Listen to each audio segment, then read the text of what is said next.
And that's going to lead to a word that I have for you today. And it's ironic because we discussed this yesterday in squad.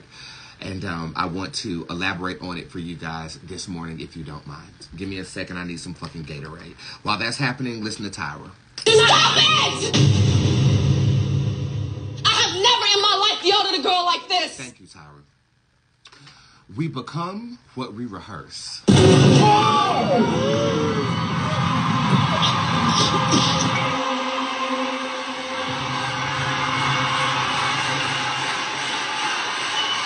I was having a conversation with my mother yesterday, and we were talking about acting. It's so crazy because today was the day that I got the information that I'm going to be acting in a huge production, and I'm really excited about it. But we were talking about actors yesterday, and I don't know how me and my mother got on the topic.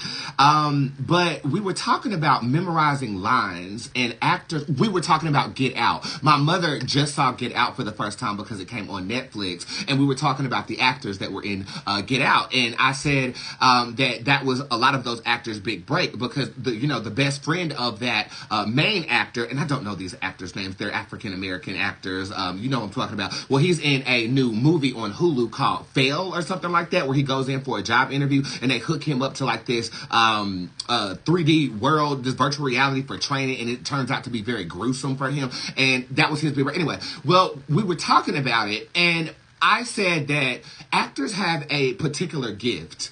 They become the character written for them because they rehearse that character.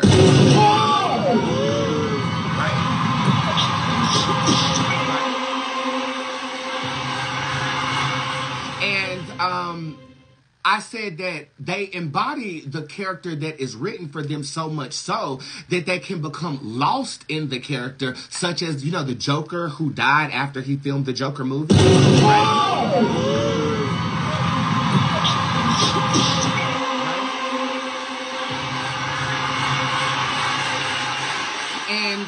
And we were having this, very lyrical conversation, and it got to a point where a light bulb went off with me, and the notion is we become what we rehearse. There is a theory that I learned in sociology in college, and it's a theory that some people view life like a stage, right? That's me. Every time I go out of the house and I'm around other people who are bearing witness to me, I am performing.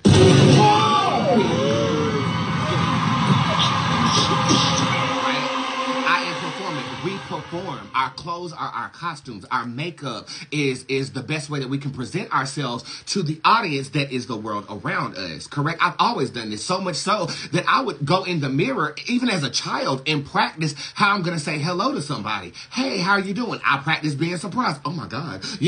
I've done this since I was a kid. Raise your hand if you've ever done this before. I do this all the time. I've always done it.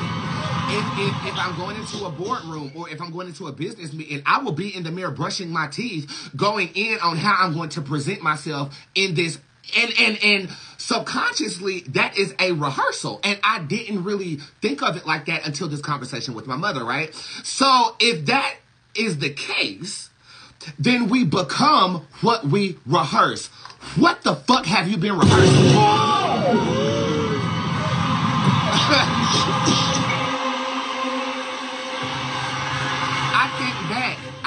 I used to hold hair spray bottles in my hand and rehearse performing as an entertainer before I held a microphone and hosted parties to fund my college career. I practiced, playing music. I'm a musician. I play 7 different musical instruments classically, and I would practice, and then I would stand up afterwards and wave as if it was an audience around me, but it was just my mama. And at the time, she didn't think I was that special at the piano, so she wasn't paying me no goddamn attention, honey. But if this... Are you guys still here? Sorry about that. But if this theory is true, then what the fuck have you been rehearsing? What lines have you been saying in your reality? And are they conducive to what you want the play of your life to be? Do you understand? If you've been going around saying, damn, I can't win. Oh my God, every time I get something, I lose. You've been rehearsing the role of a impoverished individual, and you're living the life of a impoverished individual. What have you been rehearsing?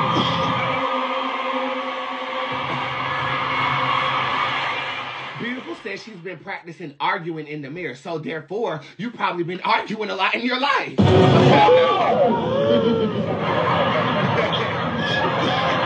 You're probably really good at it. But I say this, and this is a subtopic. I thought I was going to have, and I want to host this too, and it's probably going to coincide with the Freestyle Fridays I'm going to bring to Charlotte, North Carolina. Arguing contest where you sit across from somebody and you pick the bitch apart. I really want to do this for money, but I think it's going to get a little hateful and bitches going to want to fight at the end of it. So I'm not sure if that's a good idea. So it's funny that she said.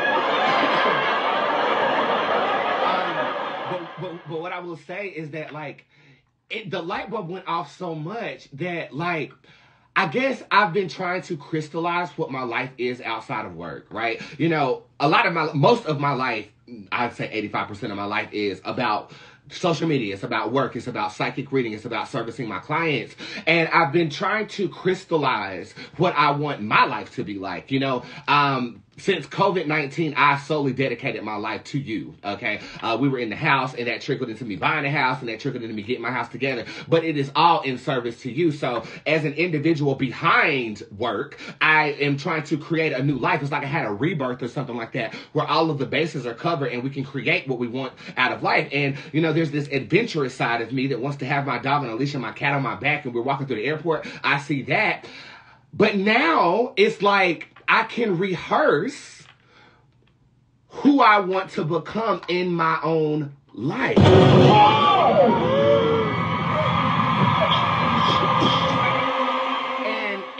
And this theory is so on autopilot that people don't even realize that they are filling the role that they've been rehearsing their entire life. So us as spiritual people, we have to rehearse something different. And now I'm literally going to be rehearsing for a movie.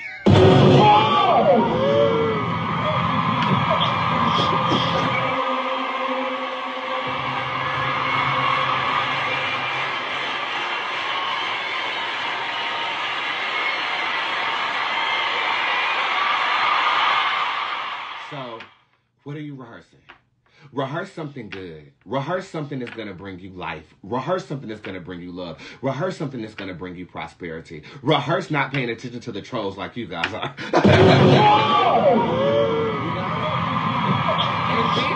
And we had to rehearse that because remember, season 1 through 3 of my web show, I would clap back on everybody. Now I can stick to my point and not be swayed by people who don't know who the fuck I am and what the fuck I'm about. Not knowing that I can light up a piece of my own goddamn hair and make you go bald for the rest of your motherfucking life.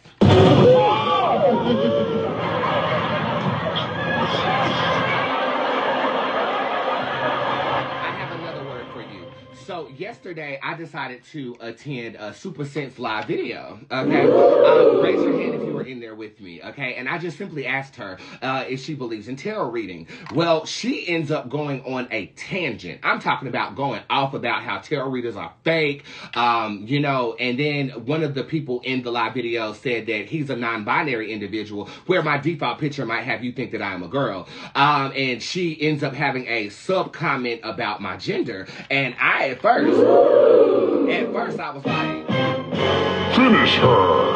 Okay. And you guys went over there, and you know, at first she had like 700 people there, and then there was like 1,200 people up in that motherfucker. So Squad was deep up in there.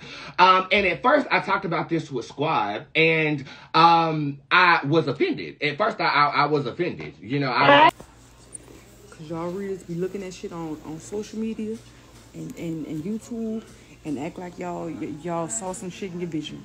And don't be telling me what the fuck really be going on in my damn life. No man fam. Y'all not slick. Get your tarot ass on.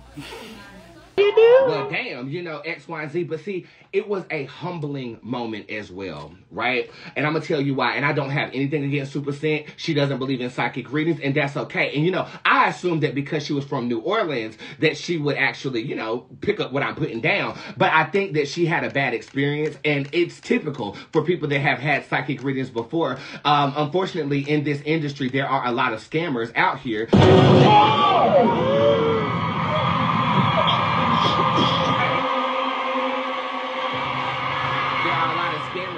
here that will take your coins, and she had a bad experience. I'm not one of those, though, okay? But she didn't know that. You know what I'm saying? So as I'm reflecting this experience in squad, I'm like, okay, what is the lesson in this? Because every time you're faced with controversy, there's something that you need to learn. And what I learned in that space was sometimes God sends you humbling moments so that you don't get too big for your britches.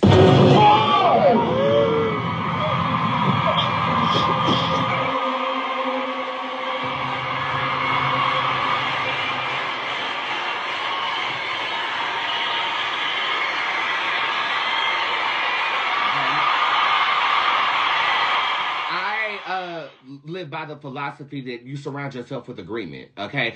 Whether it's on social media, whether it is in your real life, you surround yourself with people who are attuned to what it is that you're putting down. They pick up what you're putting down. And sometimes you can forget, especially if you do surround yourself with agreement, you forget that everybody doesn't believe the same thing that you do. It was a humbling moment for me, and I needed to have that, especially with today being the day that I received such a big offer. You know what I'm saying? I needed to understand, you know,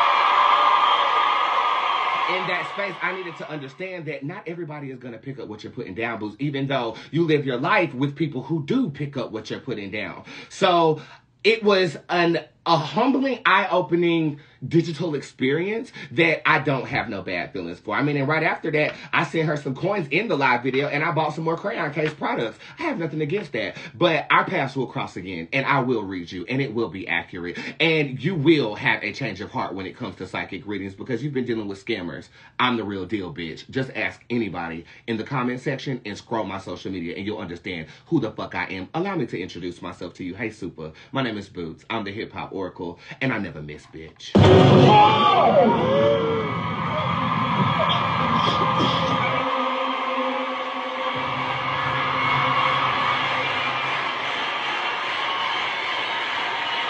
But it's no shade, okay? It's no shade. Not everybody fucks with this. And that's okay. I'm not for you, okay? I'm not for everybody. Bitch, I'm like black licorice, honey. You either like it or you motherfucking don't. And I don't. Okay? And that's the problem. Okay? So it's cool. Let's not, create drama where drama doesn't need to be. It was a humbling experience, and I honor her belief system.